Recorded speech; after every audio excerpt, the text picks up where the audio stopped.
All right, I think we're ready to go. All right, so let's get started. So my name is Jacqueline. I am with Friends of the Rouge. I am one of our restoration coordinators, and I am joined by my fellow Jacqueline. Hello, everybody. That'll be really easy to remember both of our names today. Absolutely. So today we're going to be giving a presentation called Rain Gardens 101, a simple solution to water pollution. So, like I asked earlier, if anyone had any gardens, I think everyone's a little bit interested in learning about gardens and kind of what is a rain garden, even for those of you who haven't heard of it.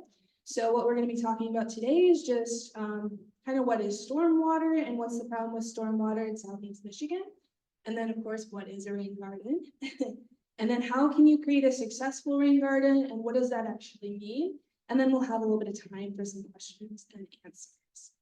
So to start us off, we'll just talk a little bit about Friends of the Rouge. Can everyone hear me okay? We'll keep going, but Friends of the Rouge is a 501c3 nonprofit, and we were founded in 1986. So we were founded to raise awareness about the need to clean up the Rouge River in Southeast Michigan. So this watershed actually covers 467 square miles of land in Southeast Michigan, which is crazy. So that's about 1.5 million people and about 48 million communities. So that is our entire mission, is to restore, protect, and enhance the Rouge River watershed through stewardship, education, and collaboration. So we are very fortunate in Michigan to be surrounded by nearly 20% of all available freshwater on Earth, and it's our responsibility to care for and protect this resource so generations after us can continue to use it. So the Great Lakes are absolutely vital to our economy and our health, and they provide Michigan with 2,000 miles of beautiful sandy beaches. So nearly a tenth of the population lives in the Great Lakes Basin, and that's more than 35 million people relying on the Great Lakes for drinking water, jobs, and also just their everyday way of life. So that breaks down to 24 million people in the US and about 9.8 million people in Canada. A watershed is an area of land that drains to a particular water pocket. So a watershed is made up of the main river branches, kind of smaller streams and tributaries that feed into the larger branches, and all the land area that captures water ends up in the river. So what we do on our land impacts our water quality and our river. And no matter where you are on the planet, you are in a watershed. So even if you don't know what your watershed is, you are in. Okay. So we'll take a look at all of the major watersheds in Southeast Michigan. So in yellow, we've got the Rouge River watershed. Like I said earlier, it's home to about 1.5 million people, and that drains 467 square miles of land in all, with 48 communities, including Detroit. So the four main branches flow south and or east and come together in Dearborn as they flow to the Detroit River. The Clinton River is to our north and east. The Huron River is to our west. And all of these watersheds outlet into Lake St. Clair or the Detroit River, and that ends up in Lake Erie. So once again, wherever you are on Earth, you are in a watershed. So let's talk a little bit about the problem with stormwater in Southeast Michigan. So during wet weather, water has absolutely no place to go, and this leads to kind of flashy river conditions where water levels rise rapidly, scouring stream banks and washing sediment into the river. And this fills the spaces the fish and other life in the stream need for their habitat. So you can kind of check out on this map of the Southeast Michigan. So we've got two different types of surfaces. We've got permeable surfaces and impervious surfaces. So pervious surfaces allow water to seep into the ground, and impervious surfaces, water kind of floods right off of them. And that goes directly into our water systems. So if you live in Detroit, you are serviced by a combined sewer system. And this is where one pipe carries wastewater from our homes and rainwater from our streets and our parking lots to the wastewater treatment plant.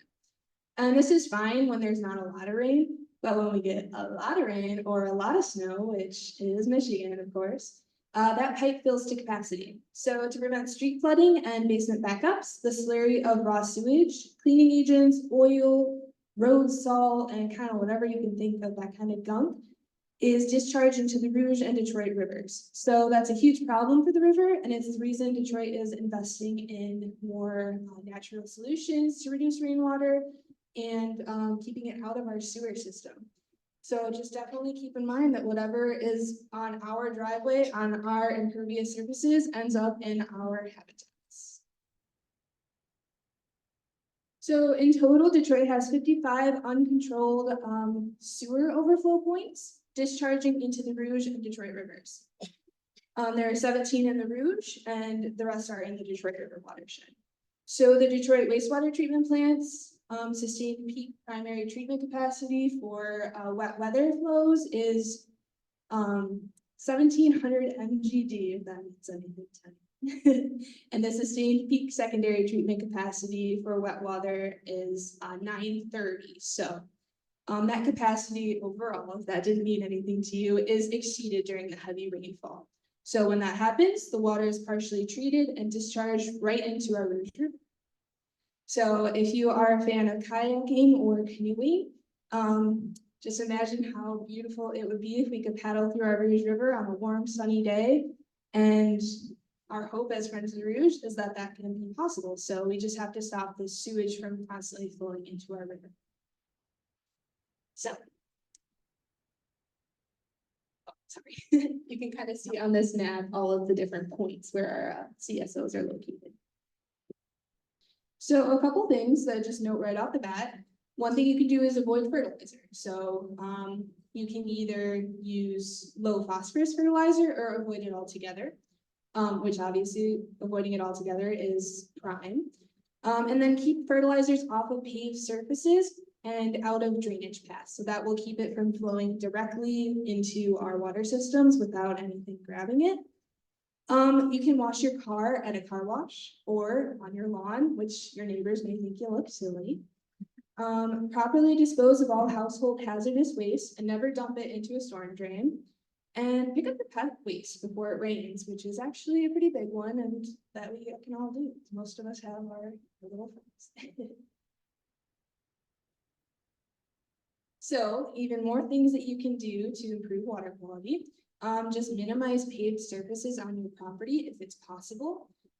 We can all only do our part. So you can also reduce your lawn size. That can look like creating more native spaces, putting in a rain garden, which we will learn about shortly. And direct your downspout to a vegetated area so that all of that water can kind of collect in plants, as native plants have a lot more capacity to hold it.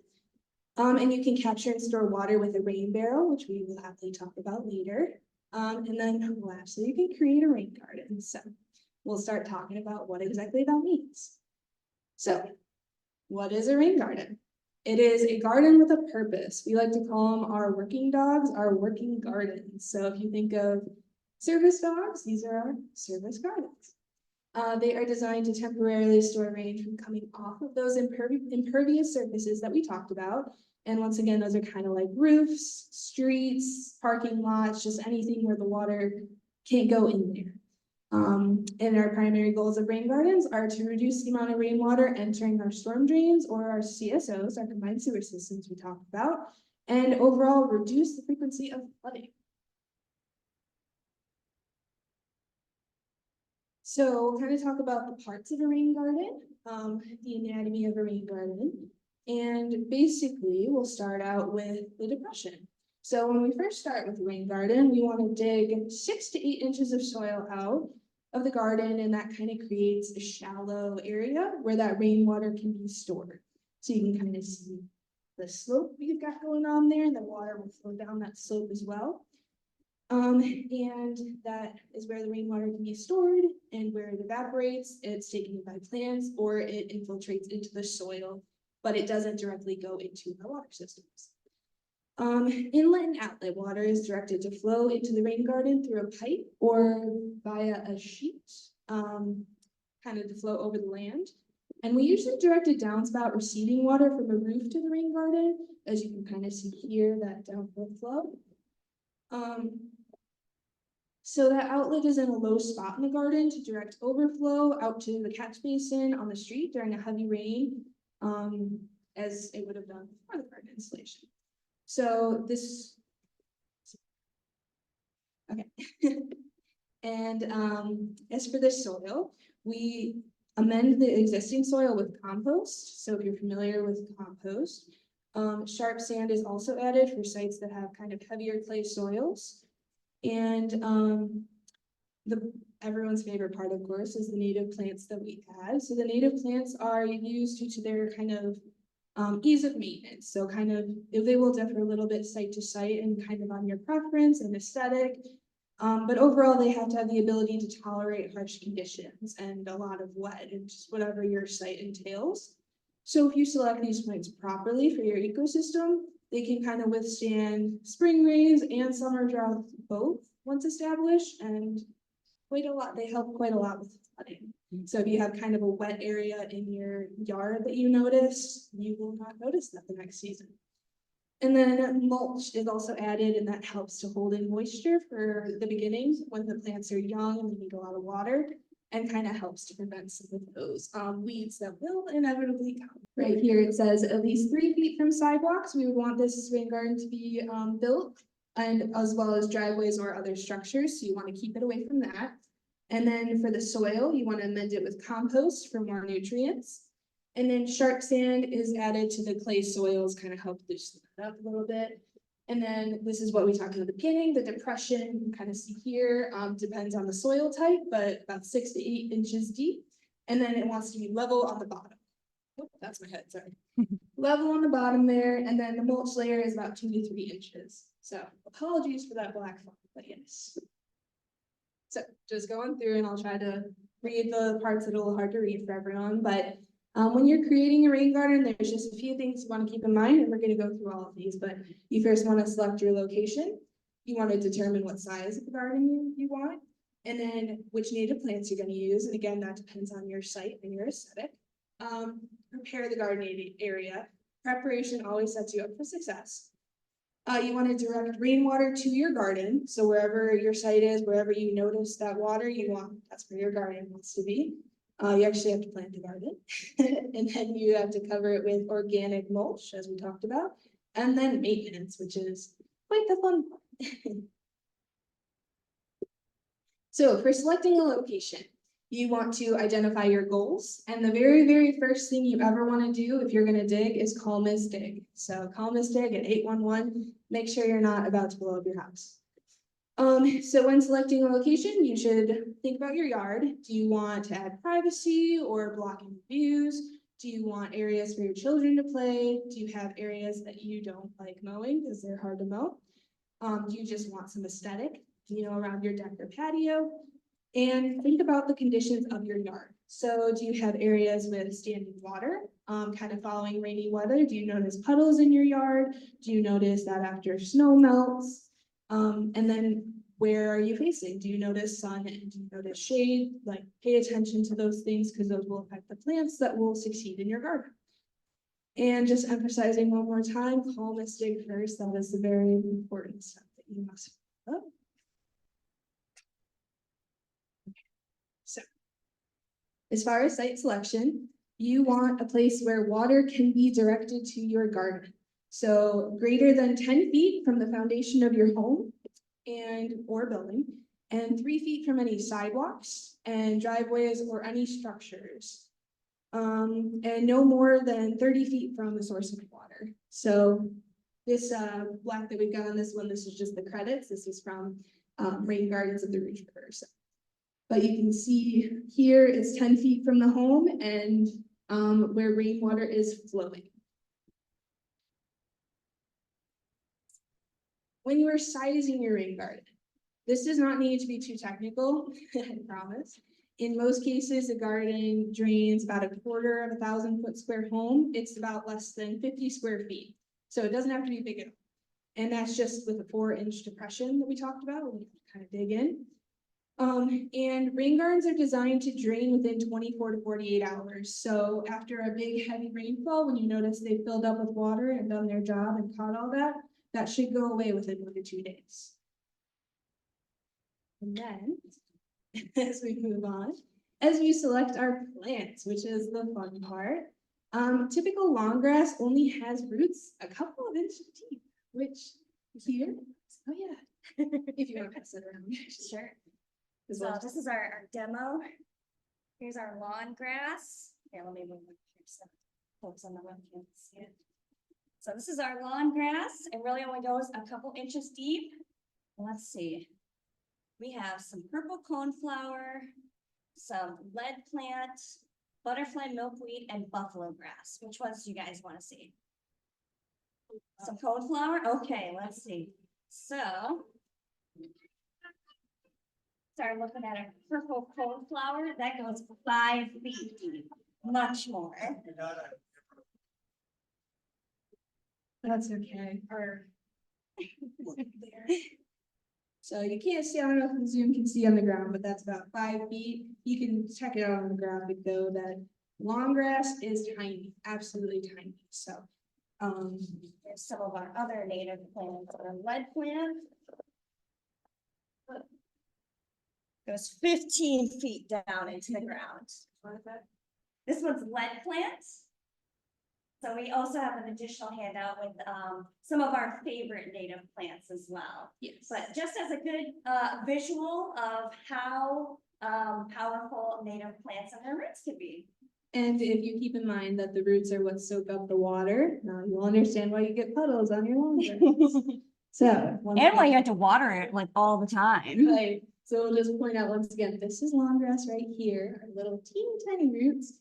And our native roots can get all the way to 15 feet, which is crazy. So with not much absorption from your lawn during heavy rain events, your lawn can act as an impervious surface. So those surfaces we talked about that cannot collect that water, where water goes right into our systems, our lawn grass is also one of the same. So, and just a little fun fact for everyone, Kentucky bluegrass, which is our long grass here, is actually from Europe and Northern Asia. So it is not native here. It's not actually from Kentucky. Crazy, right? And then, so those deep roots provide an avenue for rainwater to soak deep into the ground and where it would be naturally, where we took them out and put in that Kentucky bluegrass. And they also filter pollutants, so, and they replenish groundwater, so they're definitely very important, and they even need less care. So once they're established, it's lower maintenance than a different garden. And then, so another thing we're going to talk about is planting design. And design styles can be different. They can be natural or they can be kind of more formal. So that's kind of up to your aesthetic and what your site is going to look like. So you want to plan with maintenance in mind. The first 3 years of your garden are going to take a lot of weeding. You might have to replant a couple things. They're going to take a little bit of work. And then once everything is established, then they're going to be less maintenance. Large clusters of a few different species look a little bit more formal, traditional than just having a couple of, 20 different kind of plants. The top right photo you see there, that's approximately 600 square feet, and that's only 3 species. So you can see that looks beautiful, and that's only 3 different species. And they just need to make sure that they're appropriate for the conditions of your site. So we kind of talked about if you've got sun or shade, you want to look at that. You want to look at what drainage you've got. Just kind of those kind of things, because those will end up being the success of your garden. So. And then when we make rain gardens, we usually have a rain garden plan. So we'll design it first before implementing it. It's much easier to draw it out before you just start going. If aesthetic is important to you, this is something you definitely want to keep in mind. And this is what our landscape architects at Friends of the Rouge would do if you ever contact us for some help. But you can kind of see on this design, we've got site conditions. We've noted it's mostly sun. There's average drainage, not super wet. And it's approximately 180 square feet that you're working with. So you can kind of design it on that. You would put any important things on the existing house, like if you got a shrub there already, or if you want to put shrubs in there. The porch of the house is here. We know it's going in front of the porch. You have that on your design. And then of course your plant list. So when you are preparing your site, this is what's going to set you up for success. This is the most important thing you can do.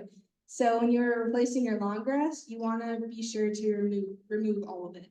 So any pieces that are left will continue to grow and be weedy in your garden.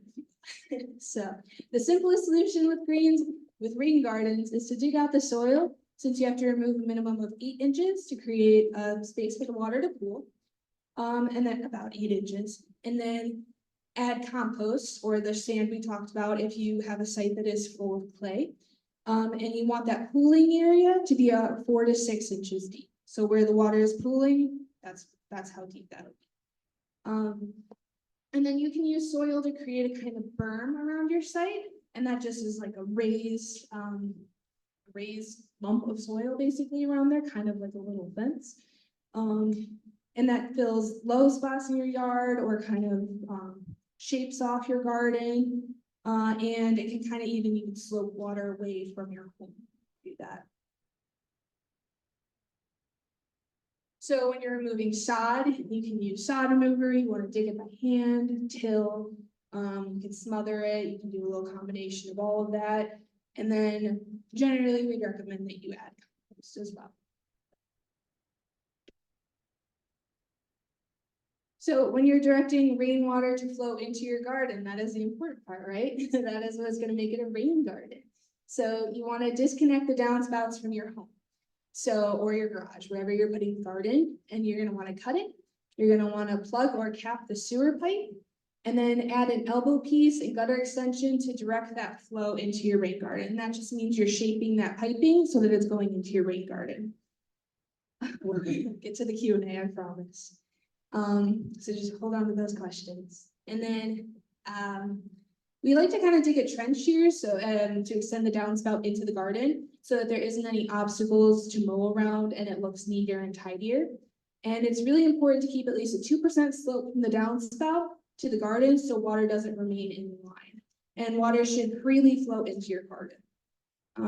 So don't bury the end of the pipe. That's what that means. Okay, so planting, that's the favorite part. So planting, you're going to want to arrange your plants on prepared soil using your planting design as a guide. So if you've already made your design, you've already done all the prep work, you can kind of just lay out your plants based on what you drew, and they'll fit, it'll be magic. So, and then you can kind of change things as you're doing that. So that's why that prep work is so important. If you end up not liking it or you don't fit the way you liked, you can change it a little bit. So. And then you can plant in clusters of odd numbers, and you want to label your plants in the beginning, and then plant in the spring or fall, so you want to avoid that frost. Or the really hot summers. Or the smoking summers, absolutely. And keep in mind, if you are planting in the heat of summer, you will need to water a lot. And then just make sure that the soil is level around the plant as well. And then so mulch, as we talked about, you want to use a dye-free organic mulch. So anybody that is using demolished remains and promising you success, please ignore them.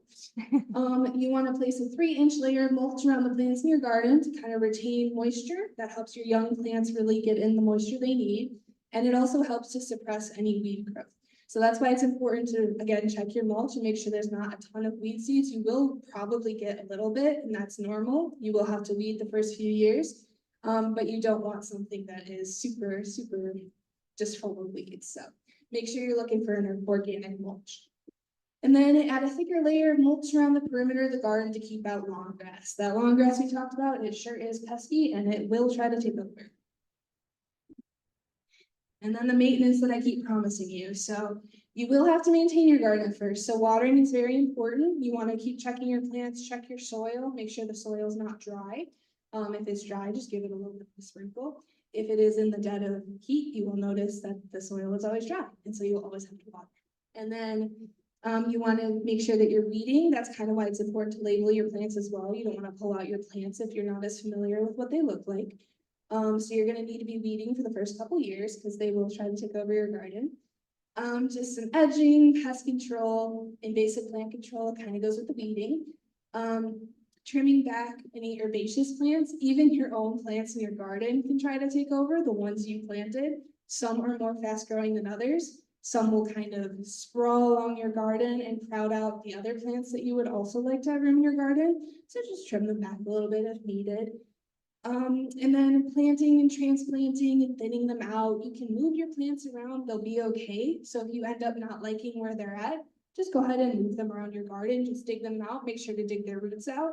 And they should be totally fine. So I've And had then- the experience where plants decide where they want to be in the garden and they will Yes. move around. Yes, perennials, as they'll come, perennial means that they'll come back every year. They don't come back in the exact same spot.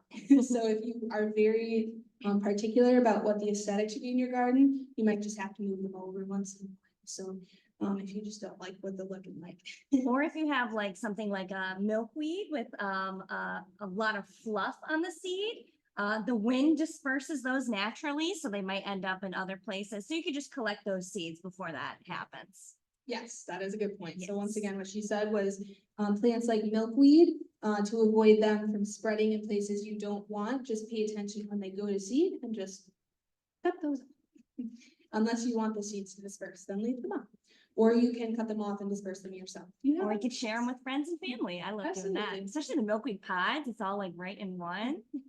So you will be amazed at all of the things you find in your garden. It'll be incredible. There will be birds, bees, butterflies.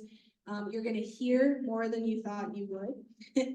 It's gonna sound different. It's gonna look different. It's gonna feel different. And anything that you're attracting with these native plants is not a nuisance. So do not worry about what you see. These plants are all host plants for native pollinators. So bees that stick to the flowers are gonna ignore you. I promise. Nobody believes us, but they will, I swear. So even if you're out in your garden weeding and you hear some buzzing, don't panic. They don't want anything to do with you. Only yellow jackets are the aggressive ones, and these are not what attracts yellow jackets. So those really mean bees and wasps, we're not attracted to those. And the ones that are attracted to any sugary food that will bother you are also not attracted to these guys. So you're just gonna be able to enjoy the wonderful colors and sounds.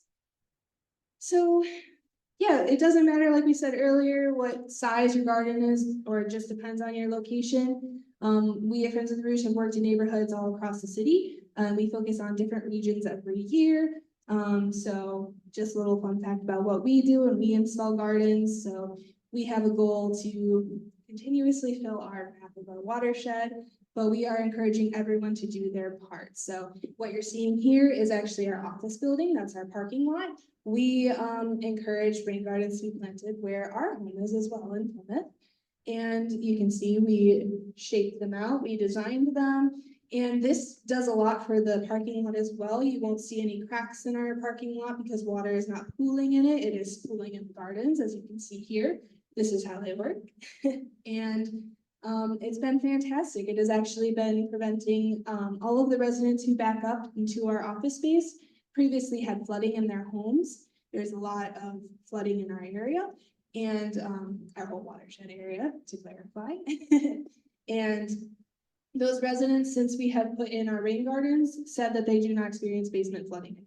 So it is very important to have those long native roots catching all that water. And then this is just kind of a map of the rain gardens put in Detroit through the 2015 to 2022. So you can see we've got quite a few.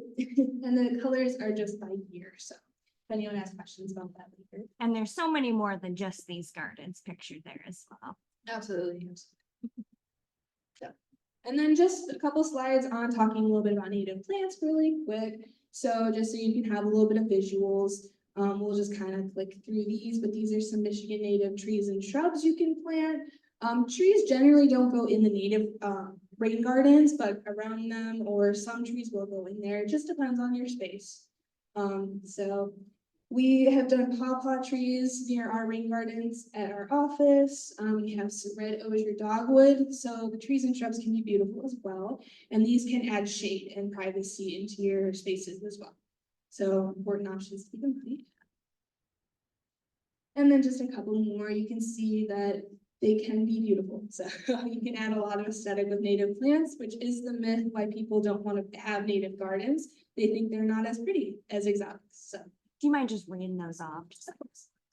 here we have steeplebush. Over there, we've got red-berried elder. This one here is New Jersey tea. And right here, we've got redbud, which is usually a fan favorite. Yeah, those are blooming right now. They look gorgeous. I sure do. Oh, we got that black font. Ah, Sorry, yes. guys. All So right, if you want to here's- read those too, that's perfect. Yeah, here's our wildflowers. This is generally everyone's favorite part of the rain gardens. Here we've got butterfly weed. I know we have a lot of people talking about monarchs and butterflies being their favorite Yeah. pollinator. Butterfly weed is a type of milkweed, and that will attract monarch butterflies. So, and then here we've got great blue lobelia. It's hard to tell in this picture, but they've got kind of like a cupped flower, and any cupped flower is going to attract hummingbirds and butterflies alike. So. Here we've got golden ragwort. We've got golden Alexanders, Culver's root, and here we've got black-eyed Susans, which are on almost every rain garden I've seen. And I think you have a sand coreopsis hiding right there Oh, too, look, over and the here other we have a flowers. sand coreopsis. So lots of options for you. Here we've got New England aster. That's one of the ones we talked about that's actually quite aggressive. So if you plant that in your garden, you may need to get it before it goes to seed, or you're gonna have a lot of it, which is okay. It's totally okay to have a lot of it. Here we've got goldenrod. We've got our purple cone flowers, which you've ever taken to supplement echinacea, that is echinacea. Blue stemmed goldenrod here. Wild strawberry, you can eat wild strawberries, so keep that in mind. Great ground cover. It's a lot smaller than strawberries you see in the store, but it is very good. And then swamp milkweed. This is another type of milkweed attracting those monarch butterflies. This does really well if you flood it. It will do great. Here we've got phlox, and this is just kind of showing you all the options you've got, all the different types of flowers you can put in there. These all have different levels of sun and shade, so it really just depends, but you can get fun with your aesthetic.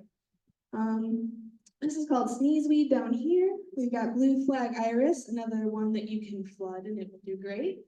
We've got vervain here, and then joe pie weed right here, and bee balm right here. Bee balm is kind of a smell to it, but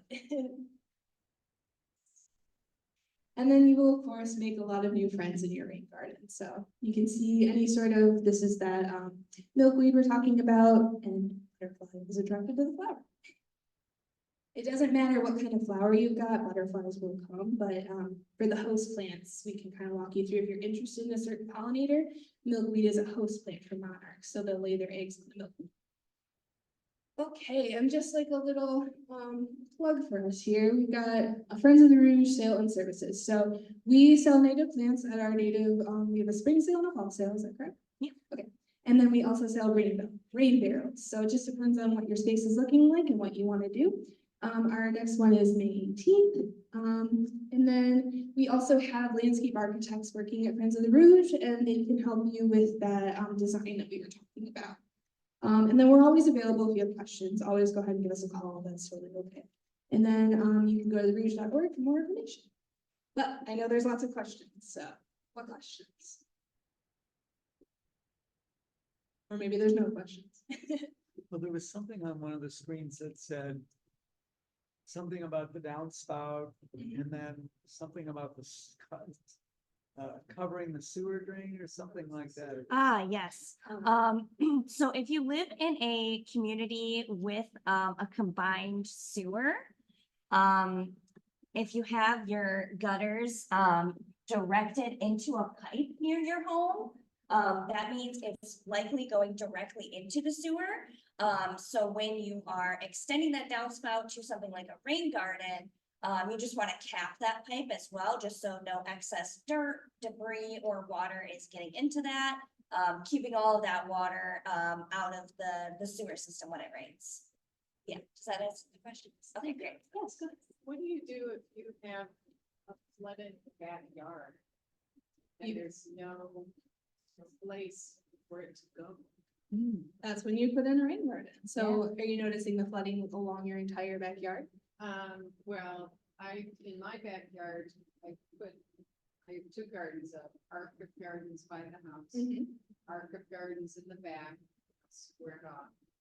It's the property line.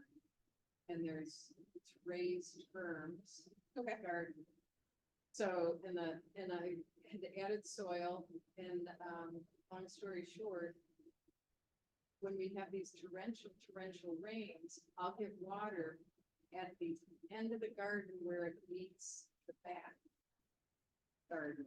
Okay. And when you were talking about building your rain garden, you were saying, you know, have it slope from the house, go into the rain garden, and then have an overflow that would then go to the street. Mhm. You know, I live in Southfield, and when they did our subdivision in the fifties, the developer never put in a drain on the property, back property lines. Yeah, everybody's yards. Yeah, makes a lot of sense. Yeah, it's common in our entire watershed. So this is why we want to put in rain gardens. This is, So how do you determine how big it should be? so it depends on the size of your yard. So there's two things for your, if your entire backyard is flooding, you may also be a good candidate for having a rain barrel as well. But, yeah, that is when you put in a rain garden and you, take a look at your space. So where will a rain garden fit? That's the very first question you want to look at. And like we said, they do not have to be big. And even if they're not big, you will notice a difference because those native roots underneath the soil are gonna grab all of that water and the water is gonna keep getting pulled by those roots. So even a small garden will make a big difference to it. So, you just kind of want to notice where is the water pool? That's where you want your garden. Does that make sense? And then how do you get the deer stuff, impacting all the soil? You tell me. No, we have a list of deer resistant plants in our, I don't know if we brought it with us today, but you always welcome. Okay, we do have it with us today that you can grab. Sometimes that works, but the deer that we have sure are feisty. We like to say that if you are attracting all kinds of wildlife, you're doing it right and try to smile through it. So, You don't want deer, look up plant skid, Right, I use. Look up, what did you say? plant skid. It's it's all natural and you basically spray it on your plants and the deer won't eat it. you said plant skin? Yeah, SKYD. Okay, just for everyone that didn't hear, plant skin may work. I'm not familiar with it, but. SKYDD. Yeah. Thank you. With plants that you can. Yeah, thanks. The problem with that though is that you need to reapply it after rain. Yeah, And you also need to maybe switch it up after 2 or 3 months, because the deer think, oh, this isn't so bad after all. Okay. So you can't just use one product. And that's where we get into the deer will never. We do our best, so some people get lucky and the deer resistant plants really do work. Sometimes the treatments do work, so it just depends. Good question. Question about the green garden at your headquarters. Yes. Land lot. So it's completely surrounded by parking lots. Yes. How did the water get in? You have curb cuts, or it's underground piping? Yeah, that's a great question. So, he's asking about our rain gardens at our office, that he noticed it would look like it was surrounded by parking lot, and that is correct. And we did it in our entire parking lot. And that, helps with having water pooling in the cement. So we have, about 23 rain gardens total. They're kind of connected, so give or take, but so it depends on which one. They all have experienced different levels of wetness when it rains. Depending on the space, they were all designed with that in mind, with how the rain is flowing. So they were all shaped in different ways. Some of them were dug deeper than others if they were either going to be wetter or to direct the flow of water there. And Jackie looks like she wants to add something. Yeah. Yeah, so, what he was saying is that it looked like it had, a curve all the way around, so where's the water coming from? We actually have an intake, which is a lower spot there, that it's going into a water catchment first, and then slowly going into the rest of the garden. So we have some rocks there that you can see, that's to help kind of slow down the water and just kind of create like a nice visual of where that is. Some of these gardens out here are just additional plantings, so those ones, aren't our native plant garden, rain gardens. And then like other ones, like we have down here by the building, are actually just taking downspout runoff. And then our other gardens, we have kind of along the back there, those are mostly taking sheet flow off of the parking lot, so there isn't like a barrier there. lower elevation of the parking lot. Exactly, yep, so like when they were re-leveling the parking lot, we made sure that they were going into the gardens. So we definitely had to plan those gardens before they came in and did all of this extra work as well. Yeah, so that goes into why the planning is so important, because we again paid attention to where the water was going. And a lot of our gardens are wetter than other ones, so we have to put different types of plant in there, like blue flag iris, swamp milkweed that can handle that kind of really intense flooding. Whereas other gardens, didn't need quite the peculiar Yeah. plants, so. And then, just a fun fact about our gardens as well, we have them all for different pollinators in mind as well, so we have a monarch garden, we have hummingbird garden, we have, a native fly garden. Yeah, you can get a little creative with it, but does that answer your question? Okay, perfect. Any other questions? Yes. So is that kind of what you would do if you like didn't have like down, like if you're like, ground was like level, I guess, if you don't have like a place necessarily like that it slopes down, sorry. So you're noticing that you don't have a specific area of flooding in your property? Is that what you're asking? Where it's like kind of just level? Yeah. If you, like we said, when you make a rain garden, you dig, about 8 inches. So that is what's gonna make the water go there. You're digging in and you're creating that flow of water. So, yeah, it'll find it. Yeah, and then if you're like directing the downspouts to it, those just need to kind of have like that at least 2%. Yeah. To where it's like moving through there. It's actually surprising, like if you go out there with a level, it might not be as level as you think. A lot of homes, hopefully are sloped away from the home down towards the streets, which of course was how they created it, so that the stormwater is going down to the streets and down to the storm drains, so. Really good question. Yes. Does that answer your question? Okay, good. Anything else? Yeah. Yeah, you mentioned earlier about tolerant plants, I was a little surprised by that. The whole idea is, of course, since it's been raining down a lot. Yeah. A lot of people are. Yeah, so, yeah, that is an excellent question. So he's asking, he noticed in the presentation, I mentioned drought tolerant being part of the plant's importance.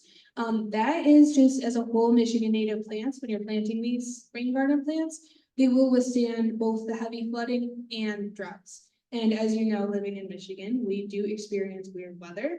So that's important to have hardy plants. So, not necessarily the plants we're putting in are only drought tolerant, it's that they're both. So they can just handle that kind of funky Michigan stuff we got.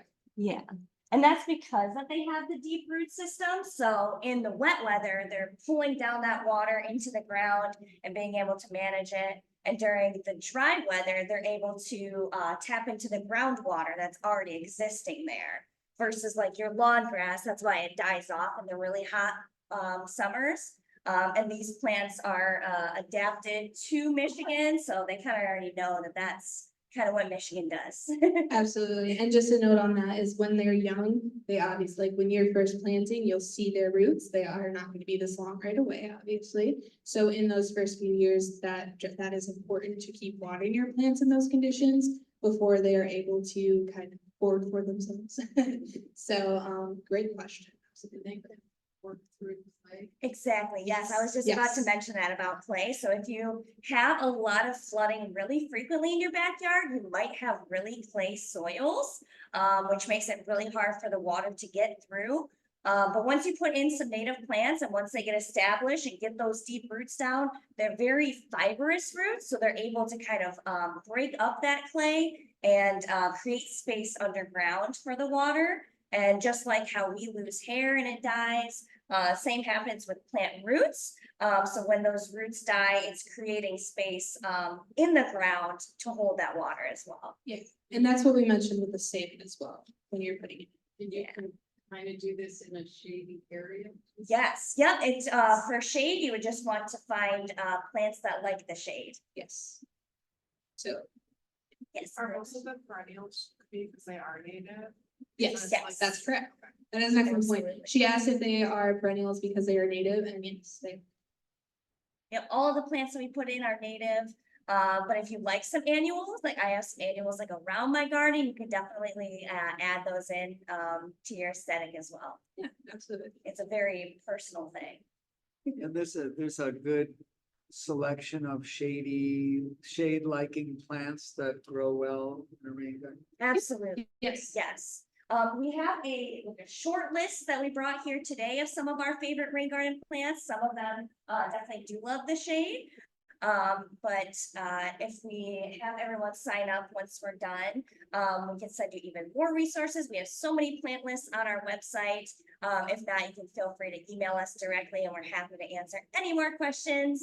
Or as you're kind of going through your rain garden, that's what we're here to help with as well. So Did you say that there are landscape architects or whatever groups that could help? absolutely, yes, we have several landscape design experts. And we have different tiers of consultation. So we have a tier 1 that's just meeting with them virtually, just kind of looking at your property using Google Maps, and kind of seeing like what your different goals are, where a good spot for a rain garden or a rain barrel would be. And then it goes all the way up to tier 4, where we're drawing full site plans and helping get that installed as well. So. And on that note, also keep in mind that if you are taking this on by yourself, we are your friends of the range. Yes. Like, don't feel alone. If you're very frustrated, just give us a call. We have a lot of staff. We're all friendly, I promise. Yes. So feel encouraged to give us a call if you get stuck. And if you are interested in learning more in depth about how to create your own rain garden, we have our Rain Gardens to the Rescue class. The workshops are 5 weeks. They are free and open to the public.